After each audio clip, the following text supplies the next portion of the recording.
Bongbong Marcos to the Justice Panel.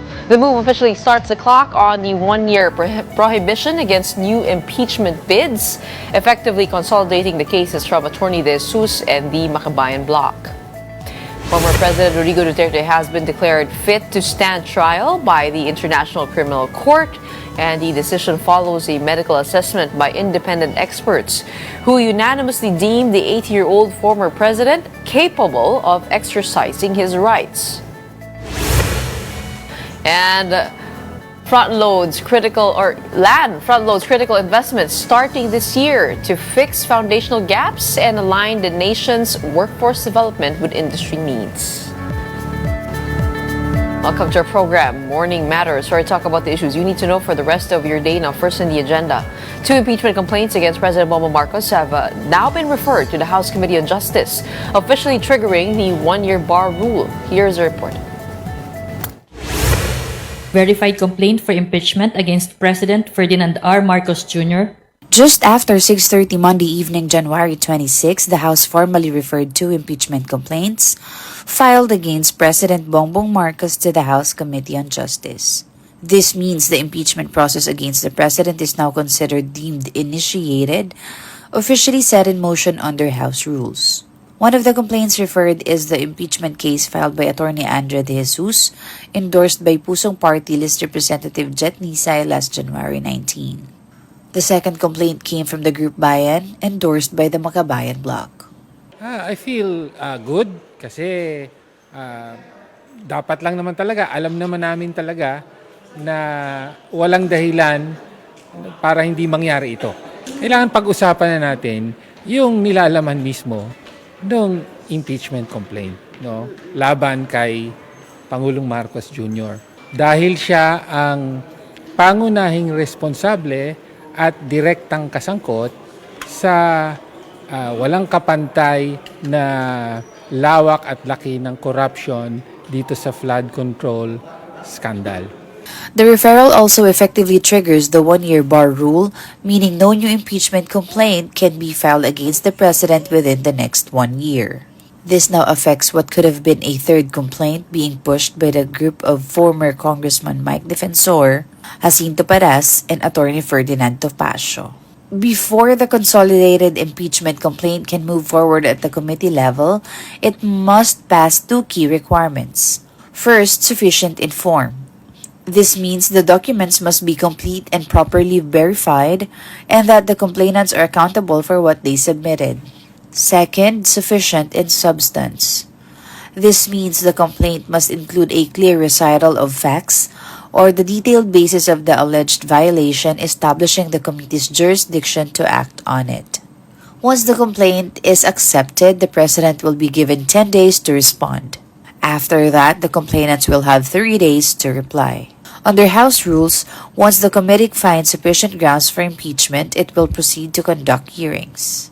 The Committee on Justice also has the power to compel the attendance of witnesses and require the production of documents and other evidence. This is the stage where cross-examinations can happen and where testimonies and proof will be presented. After the hearings, the Committee on Justice must submit its findings and recommendations to the House within 60 session days from the referral of the verified complaint. That recommendation will then be brought to the House plenary for voting. 1/3 of the House or 106 votes will be needed to impeach President Marcos. If the House votes to impeach, the articles of impeachment will be transmitted to the Senate, which will act as the impeachment court. Even before the referral to the Committee on Justice, Bayan maintained that its complaint has strong grounds for impeachment. Among the issues raised is the so-called BBM parametric formula, which they claim became the basis for the allocation of infrastructure projects for lawmakers and other officials. Hayaan natin na yung proseso ng accountability magkaroon ng sapat na luwag. Kung sino mang citizen dyan na may gustong magsampa din, ay mabibigyan ng pagkakataon at hindi makakaramdam na sila ay excluded o sila ay kailangang magkumahog at magmadali. Meanwhile, Malacanang reiterated its position from last week, saying the president remains confident that the impeachment complaints against him will not prosper. Castro stressed that what is clear is that the President Marcos is against corruption and that this is why he pushed for investigations into alleged anomalies. Former Senator Sonny Trillanes is floating the idea of a new unit team as early as 2 years before the next presidential election. In an interview with 1PH at Totoo Lang, Trillanes said supporters of Leni Robredo and President Bongbong Marcos could potentially join forces. The alliance of former political rivals in 2022, according to Trillanes, may be the only way to defeat the Dutertes. Ang tinutulak ko nga ay magsanib pwersa pa. Ang middle forces, yung mga kakamping and the others with the administration supporters. Kasi pag ganoon, mas malaki yung tsansa talaga na matatalo nyo yung mga pwersa ng mga Duterte.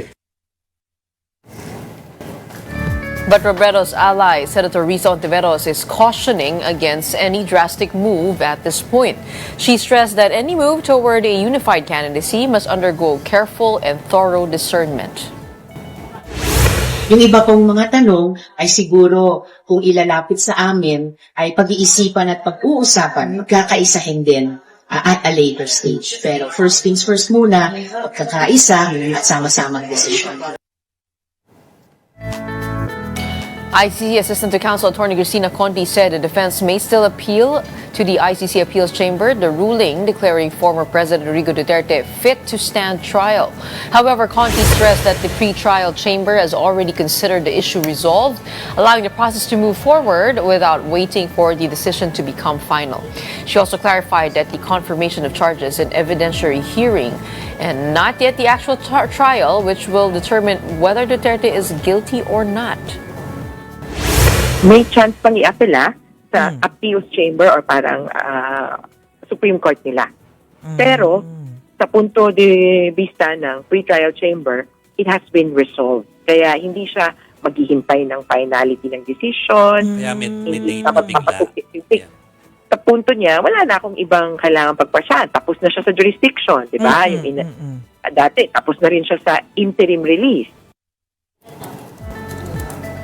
The Armed Forces of the Philippines is warning against turning the Chinese Coast Guard's rescue of Filipino fishermen into propaganda. AP spokesperson for the West Philippine Sea, Rear Admiral Roy Vincent Trinidad, told The Big Story that the Philippines is grateful for any help extended to Filipinos at sea, but stressed that rescue operations should not be overstated, especially since the Chinese Coast Guard has a record of coercive and aggressive actions in the West Philippine Sea. Trinidad added that spinning the incident could raise questions about China's real intent. What we don't like is we don't have to give a spin to this or to overemphasize, especially if the ship or the nationality conducting the rescue has a record of coercive and aggressive actions against the very fishermen that they have rescued. Coming right up, EDCOM2 has released its final report entitled Turning Point, a Decade of Necessary Reforms, addressing the critical Philippine learning crisis. We'll discuss that and more with EDCOM2 Executive Director Carol Mark Yee. When Morning Matters returns, keep it here.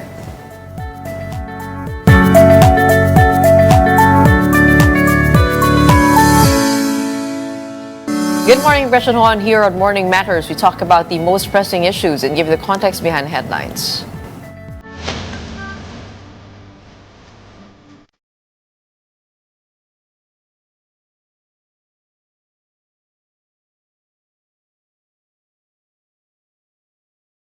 As we know, education reforms remain a major issue, and EDCOM2 has now released its final report to push changes in the system.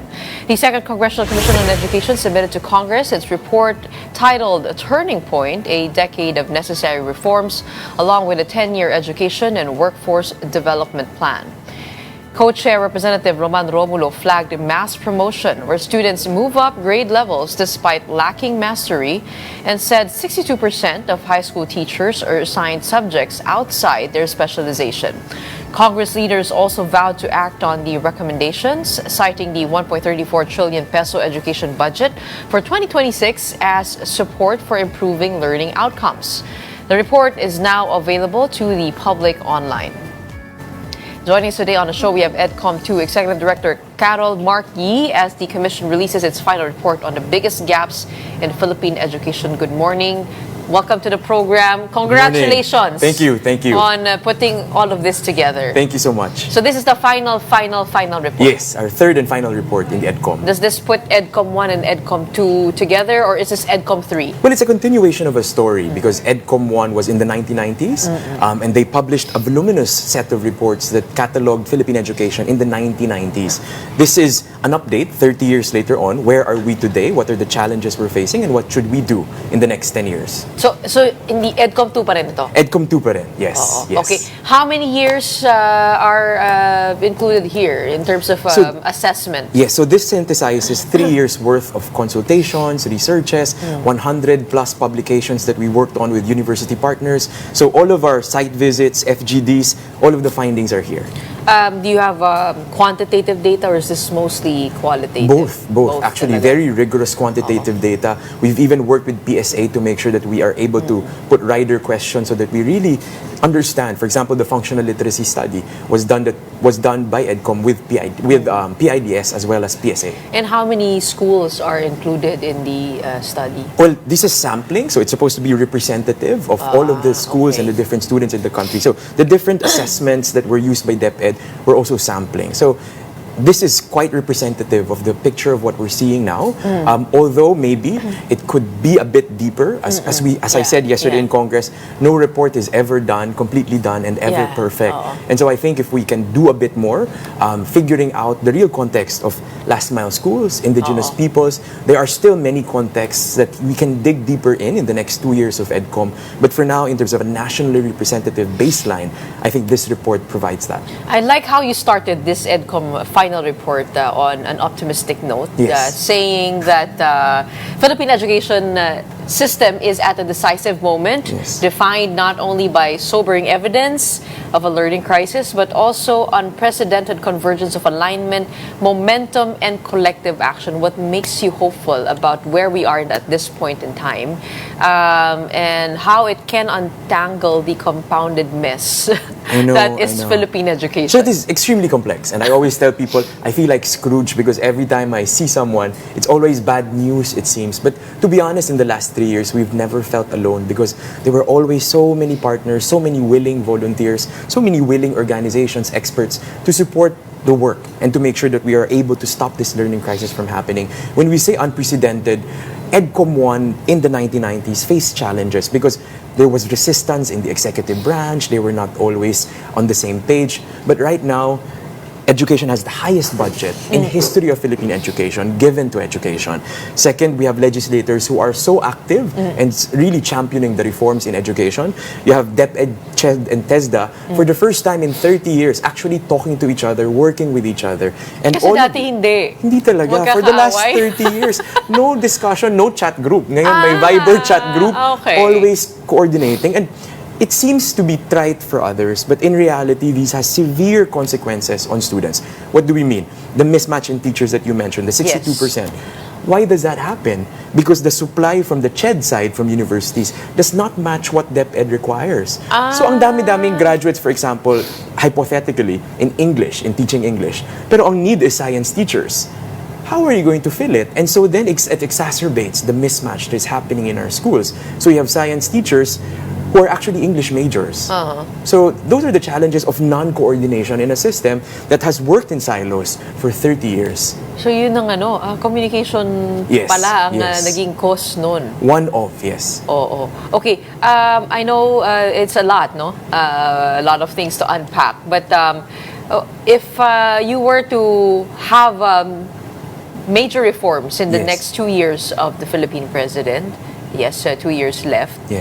What would that be? That can be achievable in this time. I think last year you did a feature of our early childhood care and development advocacy, and that remains to be one of those.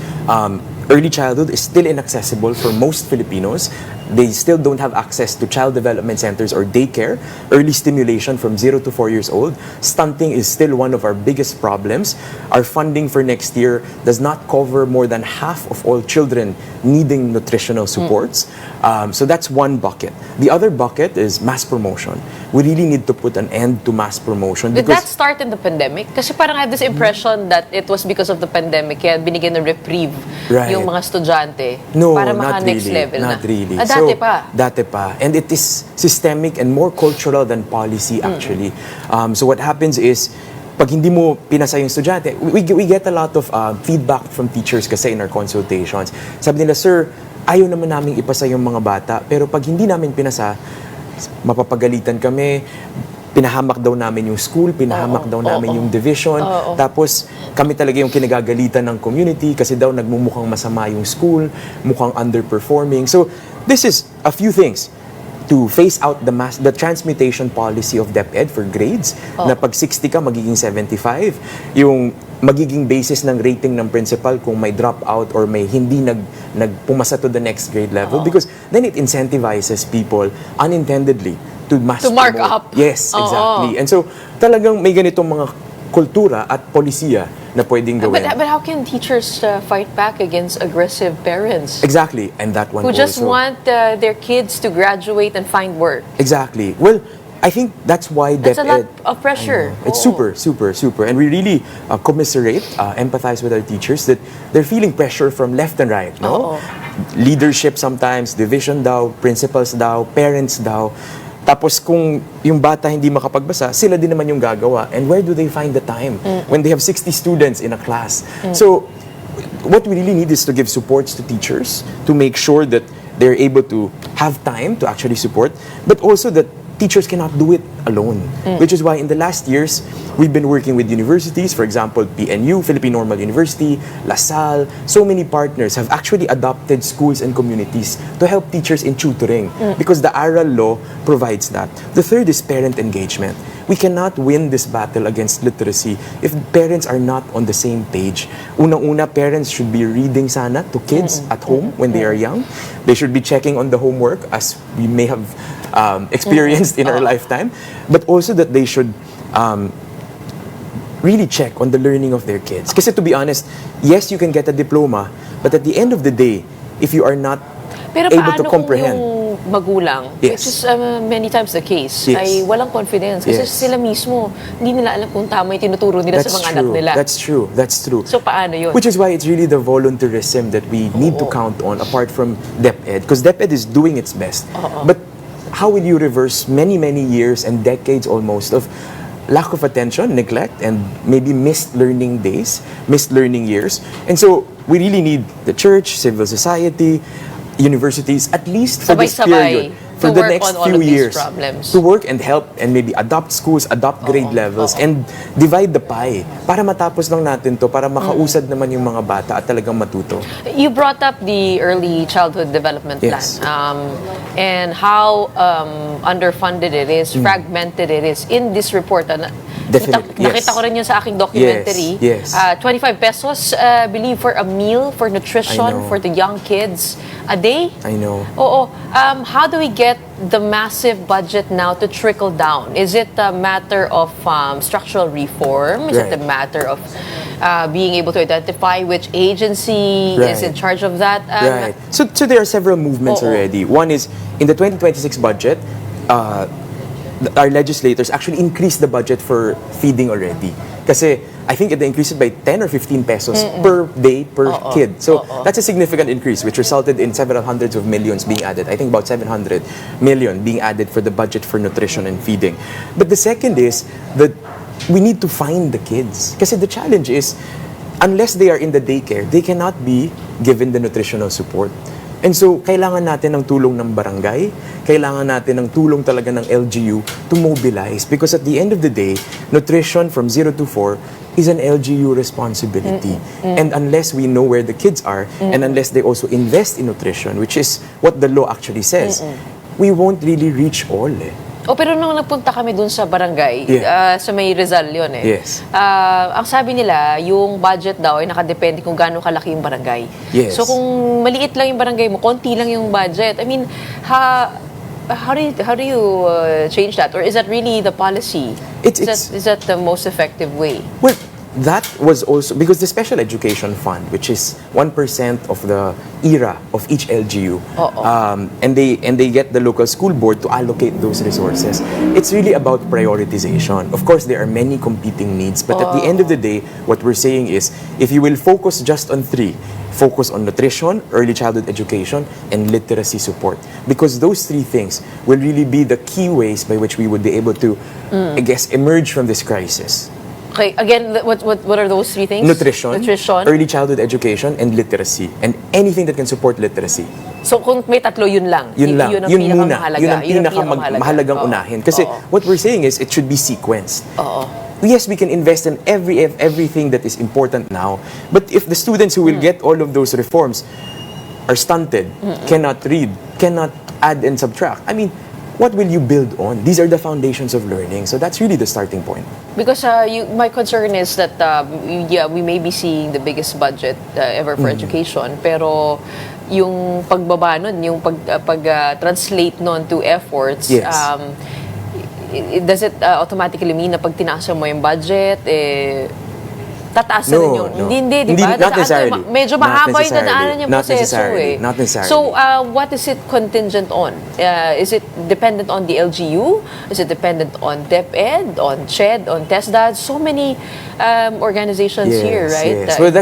Well, that's the sticky bit, no? But that's also why we need to all coordinate and work together and have a coherent plan, which is what we attempted to do with the National Education Plan. Because if they go about their ways, divided the huge amount of resources, but went on their own, just doing whatever they felt was important, but not coordinating towards a coherent vision, towards coherent targets, hindi din magtatagumpay, di ba? Kasi we can have all the money in the world, but if it is not spent strategically and in a way that converges to one child, kasi lahat ng agencies nandyan, pero isa lang naman yung batang kailangan nilang tutukan. Yung stunted na bata, nahirap talagang magbasa. So dapat nagdidikit-dikit yan in terms of how they do their work, which is why the current effort now of DepEd to actually sit down regularly with CHED and TESDA through this cluster for education is really one of the most significant achievements of the past years, because we are now seeing that education is being thought of coherently as a system, as one integrated service to education for students, instead of disparate programs, policies that has been happening for the last 3 decades. We hope that framework sticks through the other leaders that are put in those agencies, and that's what right? we've been saying in the report also. Education cannot restart every 3 or 6 years. Na pag nagpalit yung leader, palit lahat ng bagay, because we need to sustain the reforms, because kids go from kinder to grade 12 to tech voc to higher education. We cannot change course every 3 years, and which is why we need, at least to the best we can, institutionalize mechanisms for coordination and also strengthen mechanisms to hold agencies accountable for what their work is and how it connects with the other agencies. The ARAL program has been effective, Yes. In terms of arresting the literacy problem, Yes. right? And nakikita natin that proficiency is improving, although it shows a very sharp drop as kids advance from grade 3 to grade 12. Where are we with the ARAL program, and how is it possible to scale this and institutionalize? At mga teacher din ba na involved dun sa problem na maraming responsibilidad ang nagpa-facilitate nitong ARAL program? Actually, that's the most important question, no? The one that you asked last. Kasi yes, ARAL program is being implemented. We've seen initial gains considering that this is the first year of full implementation. Nakita natin maraming mga hindi nakapagbabasa. There are schools who were able to improve 30 to 40% of struggling readers, improving their level of reading. DepEd's summer literacy programs, the analysis that they did with Youth Impact, very rigorous impact evaluator from the US, found that 20 days of remediation in Zamboanga was equivalent to 1.3 years worth of schooling. What they would have learned for more than a year, it took 20 days of DepEd really focusing to actually do and teach them the lessons on. And so what's important to us now is how do you scale, which is your question. And yes, currently it is still mostly teachers. We will not be able to scale if so dadagdagan mo lang din ang trabaho na hindi mga teacher, kaya talaga kasi na mag-tutor we need to understand the day-to-day realities. ang daming responsibilidad ng mga teachers natin. Gustuhin man nila, talagang masyadong mabigat na araw-araw at napakaraming mga bata ang kailangang suportahan. So what is the proposal here? It's really to engage volunteers because that is covered by the law. And even the volunteers can be given training by DepEd, can be given allowance or some tutoring honorarium program. to sort of mobilize, no? Which is why the recent conversation between DepEd and CHED is, CHED, because we have NSTP in college, if you would recall. Oh, yeah. To orient all of those NSTP programs, at least for the next 5 years, towards literacy. Kasi for example, you have so many college students, excellent naman, literate, can support literacy for grades 1 to 3. You have so many also teacher education students, would-be teachers. Why not start tutoring already and get hands-on experience with training from DepEd, of course, to make sure that they are ready. But we need to approach this as one community. If you keep saying, trabaho ng DepEd yan, let DepEd do it, we will never really complete the task because DepEd is doing its best, but there's so much ground to cover. Maybe this should be sold as a nationalistic endeavor. Exactly. That you can help Yes. arrest the learning crisis. And there's so many at wanting to hand, volunteer, diba? to volunteer, right? Programa na lang. At Yes. saka siguro yung mga nangangailangan ng part-time. Yes. Pwede rin. Yes, yes. So you can teach in a school, for example. I'm sure they would, pag-aagawan ka ng mga students if you could help them with literacy. But why not?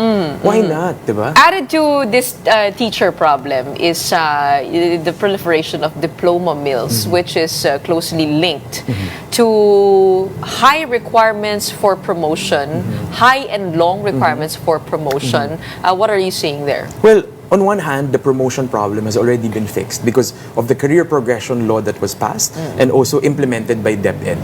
In fact, they have already promoted about 10,000 teachers, expecting about 100,000 within the year, which is historic if you would ask any teacher. Because it used to be that it would take them 15 years to get promoted from teacher 1 to teacher 3. Now? Meaning you could be hired in your entry-level salary and stay there for 15 years.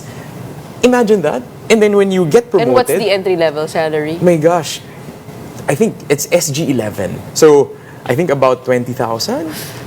But the bump that we computed actually, which is what I know by heart, is that you move from teacher 1 to teacher 3 and your increase is just 3,000 pesos. After 15 years Wow. of difficult work, of really supporting your kids, no? And so that is really something that has changed now because now you don't need to wait for someone to retire, for someone to pass away, to vacate the position so that you could get promoted. Now, as long as you're qualified, you can get promoted and you can get and rise in terms of rank in your teaching So profession. how many years na? From 15? Depending Depende na on sa- how you finish sa your nagiging merit-based yes, na siya. Yes, merit-based siya. But the diploma mill issue is really a big, I guess, problem that we still need to confront.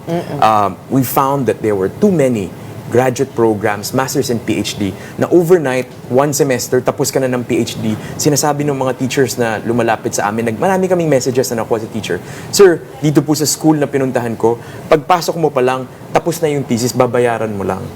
Tapos yung panel, kailangan mong bilhan daw ng mga t-shirt para pumasa ka. Yung mga ganyang issues. And so, we called on the attention of CHED, and CHED has responded that in the next 2 years, they will quality assure, check that all of the graduate providers have quality, and if not, they will be closed down or phased out. And they will do a crackdown on this. Which is just, about time. I wanted to go to TechVoc education and Yes. training. So it's a personal interest of mine, no? But the report says that it remains skewed to low-level training. I feel that we have a huge potential here know. because also of artificial intelligence, which is coming out for the white-collar jobs. Yes. So maraming skills ang kinakailangan. Actually, yun ang nakikita nilang pwedeng puntahan. Yung hard skills Yes. will be advantageous in an AI-dominated landscape.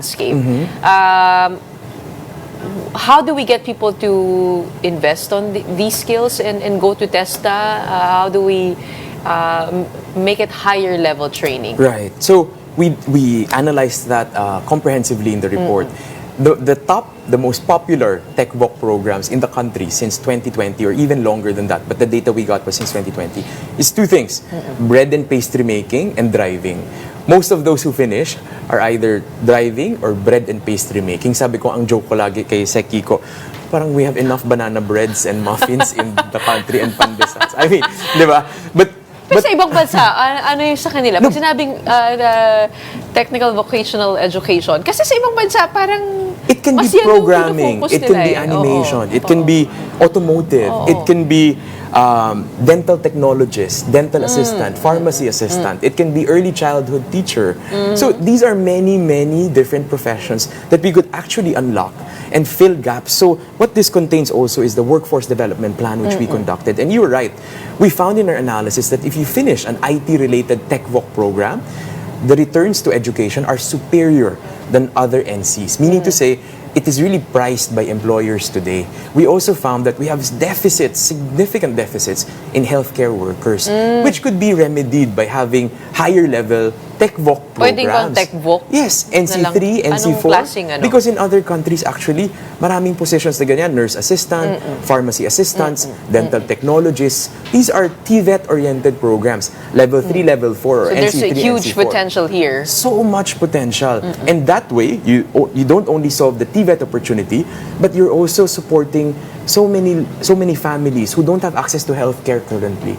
Okay, what's the main challenge of this 10-year roadmap for addressing the learning crisis? And ang tawag na dyan National Education and Workforce Development Yes. Plan. So Yes. end-to-end ito. Yes. So it's really, I mean, Why 10 years? yes.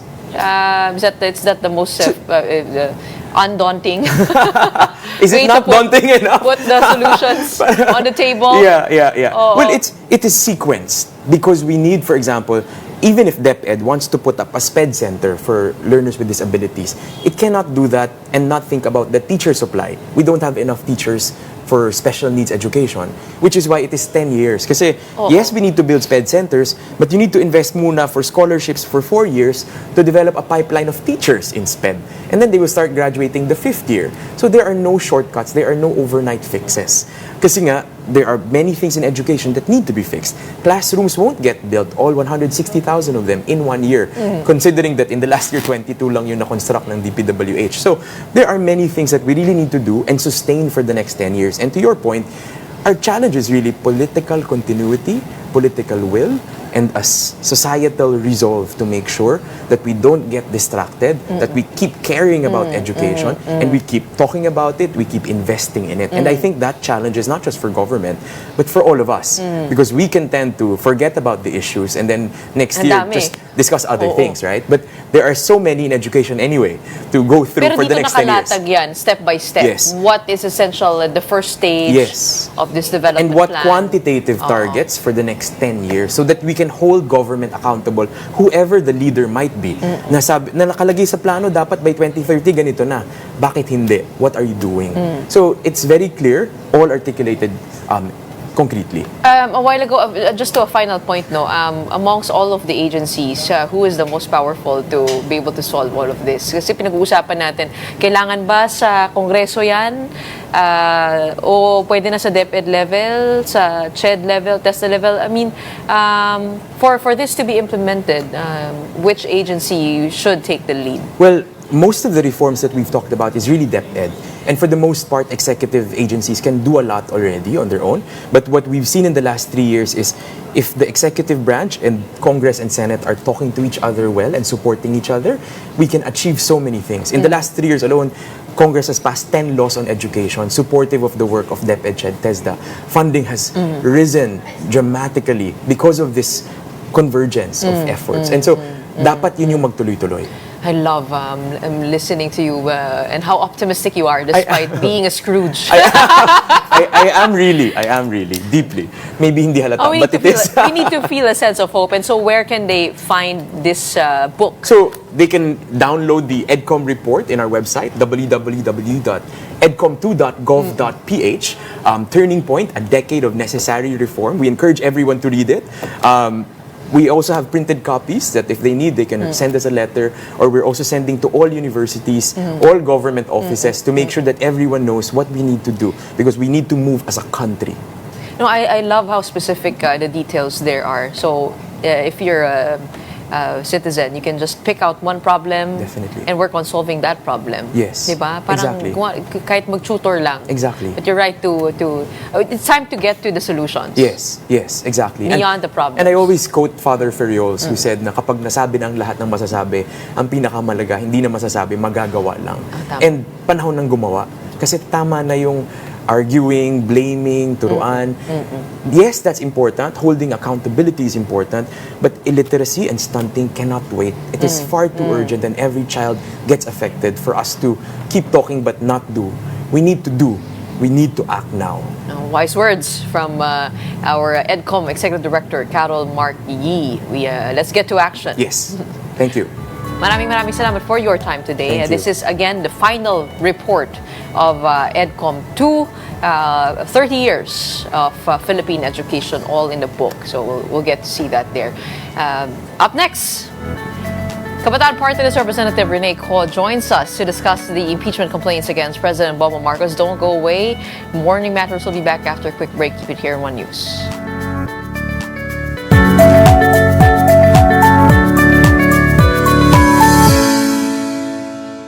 Welcome back. You're still watching Morning Matters here in One News. The 2 impeachment complaints filed against President Bongbong Marcos have been referred to the House Justice Committee. The complaint was refiled at the House Secretary General's office and was accepted by SecGen Sheloy Garafil yesterday. Last week, the OSG refused to accept the complaint as Garafil was out of the country then. Now, after the filing, members of the Makabayan Bloc who endorsed the second complaint met with Speaker Boji D. ACT Teachers Party List Representative Antonio Tino confirmed that D already forwarded their case, along with the first one filed by lawyer Andre De Jesus for inclusion in the House Order of Business. Joining us now on the show, we have Kabataan Party List Representative Rene Ko. Good morning, Congresswoman. Good morning, Gretchen. Thank you very much for having me here today. Well, congratulations on having the impeachment complaint referred to the Committee on Justice. Before I begin with your group's complaint, what happened to the other group's complaint? Hindi ba sila nag-file kahapon? Ito yung sina Ferdinand Topacio, sila Mike Defensor. Would you know what happened there? To my knowledge, hindi po sila nag-file nung Thursday. I think they had an attempt, but eventually, come Monday, kung saan present si Secretary General, I don't think they proceeded with filing the impeachment. So wala lang talaga sila. As I know, no, ay hindi po tumuloy yung kanilang impeachment complaint. Oh, okay. Okay, let's go to the baselines. In referring the first 2 impeachment complaints, that's the Makabayan Bloc's impeachment complaint as well as lawyer Andre De Jesus' impeachment complaint against President Bongbong Marcos, the House leadership has already triggered the 1-year bar for further impeachment complaints. Is that correct? Yes. The referral to the House Committee on Justice is deemed as initiation of the impeachment process. Ito po yung nakalagay din po sa Supreme Court rulings that interpreted paano yung impeachment. So yes, the 1-year bar is effective starting yesterday. So wala nang ibang impeachment complaint ang pwedeng maihabol laban sa Pangulo? Kung may hahabol man, ito po ay hindi na i-refer sa House Committee on Justice kasi may 1-year bar rule na. Sila ay i-refuse, as I know, sa level pa lang ng Office of the Secretary General. Parang unahan na unahan, ha? Yun na po yung unfortunate pa rin. Balancing act siya, di ba? May 1-year bar rule kasi may meron tayong acknowledgement that there could be harassment suits, pero ayaw din natin yung nagagamit yung 1-year bar rule or even the impeachment process to shield a person from accountability. Ito yung nakita natin from yung yung yearly filings ni Attorney Lozano against PGMA during her term, which effectively barred any more effective impeachment complaints against her. We're cognizant it could happen here, and that's why very careful kami sa handling ng impeachment complaint na to. So that means hindi na makakahabol itong grupo nila Mike Defensor if they still want to proceed with their impeachment complaint? I don't think so. Hindi na po talaga. Do you think there was an effort to box them out, or is it their prerogative not to appear yesterday? To my understanding, sa bahagi rin nila, tinatanong kasi sila kung sino po yung kanilang endorser nung Thursday. Media friends tell me that despite repeated questions ay hindi siya nasagot. So I think come Monday, that same question was upon them and wala silang mai-float na name. So Kung since sino wala yung silang endorser, endorser? mag-endorse. Opo. Sa bagay namin, no, ang complainants ay private citizens, ang Makabayan Block lang po yung endorsers ng complaint. I think for that other complaint, baka po wala silang nahanap na endorser. They would need a congressman to endorse their complaint, is what you're Yes. saying. But As they in could not Congress come up with a name. Okay. How do you see the consolidation of the Makabayan Block's impeachment complaint and the first impeachment complaint by Andre De Jesus coming along? Do you think that would be a difficult endeavor? Medyo malayo-layo, ano? Yung sa unang impeachment complaint, meron dito tungkol sa alleged kidnapping of the former president by the ICC, being a drug addict whose condition impairs judgment and leadership, apart from the failure to veto the unprogrammed appropriations, which could be a diverging point, or where the two impeachment complaints come together. Meron din dito the creation of the ICI to shield his corrupt allies and benefiting from kickbacks from budget insertions. Paano kaya magsasama yung dalawang complaint? At the level of the House Committee on Justice, ang kailangan nilang gawin ay i-assess whether sufficient inform and substance yung both complaints. For our purposes, ang iniisip lang namin is yung complaint namin, yung arguments nito, and yung evidence that we have. We actually saw it as absolutely necessary that the second impeachment complaint is included in the deliberations because, as you see, halos walang similarities yung arguments dun sa first impeachment complaint. I'd like to, for example, point out that kami agree doon sa isang argument na nag-cause ng kidnapping si President Marcos Jr. against former President Duterte to the ICC. That is not the legal interpretation of what happened. No? But more importantly, we believe in the strength of the arguments put forth in the second impeachment complaint. Just to summarize very briefly kung ano sila, una, meron tayong direct testimonies saying that President Marcos Jr., the Malacanang, received kickbacks. This is former Representative Zaldico, 100 billion daw, and DPWH Undersecretary Bernardo, na star witness ngayon ng gobyerno, saying 8 billion daw ang personally niyang hinandle and dineliver. Hindi siya tinatanong doon sa point na yun, which I think, it's unfortunate kasi clear yung affidavit niya sa pagsulat nun, pero parang may pag-iwas doon sa pagtanong kung ano yung meat of that matter. Yung ikalawa naman, yung pagkakaroon ng institutional policy at the level of DPWH that allowed yung paglobo ng allocables ng hindi lang ng leadership ng mga mambabatas legislature, pero cabinet secretaries, even Malacanang. We can see it in Cabral files na may tags na OP, ES, SAP sa mga projects, which leads us to believe that this is na-involved yung Malacanang sa pag-insert din ng allocables or ng projects nila. And lastly, nandyan naman yung unprogrammed appropriations. Beyond yung failure to veto, ang pinoint out actually namin, under the Administrative Code of 1987, for the approval of these items under UA, kailangan po ng approval of the President. And nakita natin na may mga items or projects under UA na ghost and substandard pala na flood control. And may mga items na supposedly nasa regular budget pero nililift nila to the UA to make way for greater insertions. Mas yun po yung stronger argument in relation to UA and less yung failure to veto invoking command responsibility because they're all different arguments. And naniniwala kami sa lakas nitong tatlo na to, no, na acts of betrayal of public trust and therefore an impeachable offense. Kailangan pong masama siya. And how do you think will the two complaints be consolidated? Will this happen at the Justice Committee level o sa plenaryo? Supposedly at the Justice Committee level.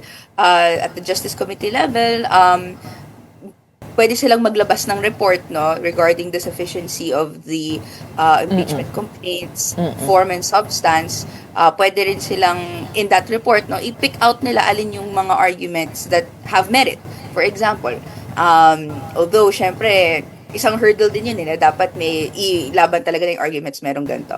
At the level of the plenary, hindi naman sarado na magkaroon ng consolidation. For example, yung nangyari last year sa impeachment complaint ni VP Sara Duterte, effectively nagkaroon ng consolidation sa pag-file ng fourth impeachment complaint. So, may pag-avail ng fast-track mode in the Constitution na beyond, hindi yung dadaan sa House Committee on Justice, pero after pag-receive ng complaint and then the Congress people were able to read it and they're able to talk about anong arguments yung pwedeng isama.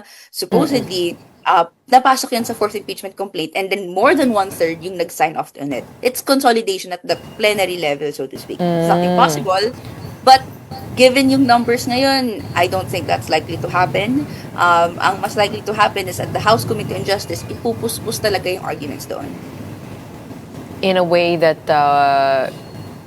in a way that this could be passed, mas maraming boto makukuha mula sa plenaryo, o kasi there are fears that the first one was meant to make this whole process fail, kasi it lacks daw substance in form.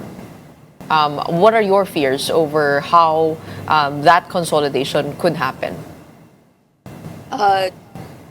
Siguro ang agam-agam ko ay if there's greater weight that would be provided to the arguments of the first impeachment complaint and then may pag-ignore sa second.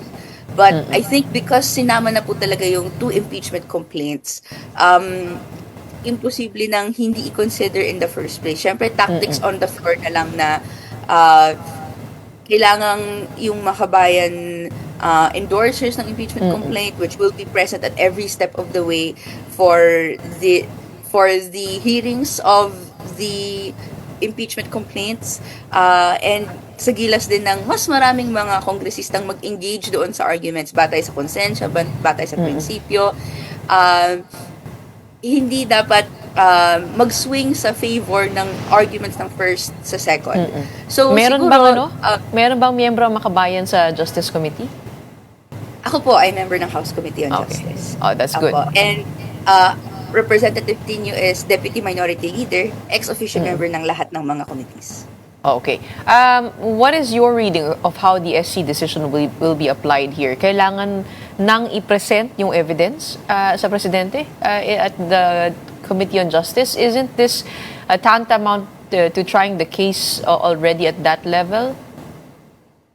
Strictly speaking, hindi po applicable yung Duterte versus House of Representatives ruling sa magiging initiated impeachment complaint here, because yung diniscuss doon sa Duterte versus House of Representatives is yung pag-handle ng fast track mode ng impeachment complaint, which is yung more than one-third yung sign off nito and then directly na mag-transfer sa Senate. So this is invoking a different process. So siguro tangentially pwedeng guided by the Duterte versus House of Representatives yung handling nito, pero it's different subject matter sila. Although again, i-forward ko na the Duterte versus House of Representatives is up for reconsideration pa at the Supreme Court. Lalo na naniniwala, no, halos consensus sa legal community, legal experts also chiming in, na may misappreciation of facts and may arguments po doon na nagsasabi na parang may pag-kill off na sa fast track mode, which is not the intent of the 1987 Constitution. So we're still holding out hope na i-reconsider ng Supreme Court yung kanilang judgment sa Duterte versus House of Representatives. But does that mean that you won't be applying yet? Kasi parang nagbago rin, although they commented primarily on that, the fast track mode, there were new rules set na kailangan ipresenta yung ebidensya dun sa accused, tapos bibigyan nga ng 10 days to respond. Hindi nyo muna i-apply yun? Is that a Committee on Justice decision? Perhaps sa discretion ni Chair, Jinky Luistro, she may need to apply the rules set at the Duterte versus House of Representatives. But to my knowledge, these are also rules that are present in the House rules. Pero again, balancing act din na up until now, may stance yung House of Representatives that dahil may separation of powers and therefore dapat may non-encroachment doon sa generally powers that are assigned by the Constitution to these branches. Merong dapat respect doon sa processes na ginagawa ng House of Representatives even at the committee level and then similarly sa Supreme Court doon sa kanilang pag-handle ng cases. We're yet to see kung ano yung mga iba't ibang i-apply. For now, meron pong impeachment rules that was carried over to the 20th Congress. Meron din pong committee rules, yung House Committee on Justice, yun po yung i-apply and so far. So we expect evidence to be presented nonetheless? Yes po. Okay. The Makabayan Bloc says it is also filing an impeachment complaint against Vice President Sara Duterte. In effect, the bloc wants to remove both the president and the vice president. Who do you propose takes over? I get this question a lot, Gretchen. But sa bahagi ko naman, I think it's all of this ay matter of accountability. And dapat we have to take these processes of accountability and hindi i-exclude sila sa narrative because of usapin lang ng sino kayang next na papalit. Siguro, ito inopen ko na po to, in-explain ko to in different fora. May constitutional process sa kung sino papalit. Pero this is temporary. Yung papalit po, kung silang both ay ma-remove from office, mag-resign both, ma-impeach both, ay the Senate President, and kung hindi siya, or kung hindi siya available, the Speaker of the House of Representatives. But it does not preclude Congress from passing a law to further detail sino pa yung mga pwedeng nasa next in line sa succession or even yung processes that could involve and must involve the people beyond na simply observing. Pero kung nagawa tong lahat, if both resign or if both are out of office before November 2026, pwedeng ay magkakaroon po agad sa pinakamabilis na panahon ng special elections. And doon po magtutuos ang taong bayan kung sinong gustong ipalit. Sa amin naman, wala pa akong pagtingin na sinong next dapat ipalit o kung ano man. What's important is we pursue these methods of accountability because they're necessary. Hindi po pwede na may dalawang highest officials of the land sangkot sa mga corruption scandals at wala po tayong gawin tungkol doon. Hindi ba mauubos din ng oras ng ating lawmakers in dealing with these impeachment complaints instead of magtrabaho para sa taong bayan? I mean, 2 impeachment complaints unprecedented in Philippine history here. And taking a look at how the first impeachment complaint against the Vice President went on last year at kung gaano kakomplikado yun. At ngayon naman, sa Presidente, with the third complaint, not getting an endorsement, at yung dalawa medyo parang humahabol pa sa deadline. Hindi ba mauubos lang yung oras dito? And do you think these complaints have enough support to get through to the next stage, which is the impeachment trial? Sa tingin ko po, hindi naman sayang sa oras. In fact, history is rich with experiences kung paano sila napagsasabay. Ongoing naman po yung mga iba't ibang committee hearings, tuloy-tuloy pa rin yung plenary sessions habang ongoing yung impeachment processes. And this isn't even at the trial level, no? Because sa memory ko when I was a little child, no, yung talagang may pagbuhos ng resources and oras is yung impeachment trial at the Senate. At this stage, no, House of Representatives ay dinedeliberate pa yung doon sa complete. Naniniwala kami sa strength of arguments namin. And ang mas important for us dito, no, ay involved yung taong bayan, involved ang mamamayan sa pagkilatis. Right now kasi po, ang modes of accountability, aside sa pagsiwalat ng information na to, ng mga kongresista or ng mga aktivista or civil society advocates in their own platforms, ay hindi pa nakaka-reach ng mas maraming makakaya nito. Siyempre, andyan din yung ginagawa ng media. But if we avail of these modes of accountability, because we see na may shortcomings yung sa ICI, sa Ombudsman, and other processes, kailangan pong i-take to and kailangan malaman ng taong bayan kung ano yung betrayal na nararamdaman doon sa hindi maayos na pag-handle ng powers of the office ni President Marcos Jr. and ni VP Sara Duterte. And ito yung bahagi din ng pag-form natin ng vision of ano bang alternative yung dapat nating hinahanap. Hindi tayo dapat nagsistick lang sa dalawa or sa kung anong mga merong traditional politicians andyan kasi sila yung nandyan. Pero let's aspire for, transparent, accountable, and inuuna ang mamamayan na kinds of public servants. Of course, the danger here is magtablahan yung dalawang impeachment complaint kasi it's a lot for Congress to deal with. But we'll leave it at that, no? And we'll see. Wag natin pangunahan yung Kongreso sa kanyang trabaho. We'll see. And thank you so much for your time today and for helping us understand the latest impeachment complaint filed by the Makabayan Bloc. We have Kabataan Party List Representative Rene Co. Thank you, Gretchen. And that wraps up today's episode of Morning Matters. We hope we've given you the right start to your morning. Let's go ahead and make the day matter. My name is Gretchen Ho, kapatid. We are One News, all sides, all the time.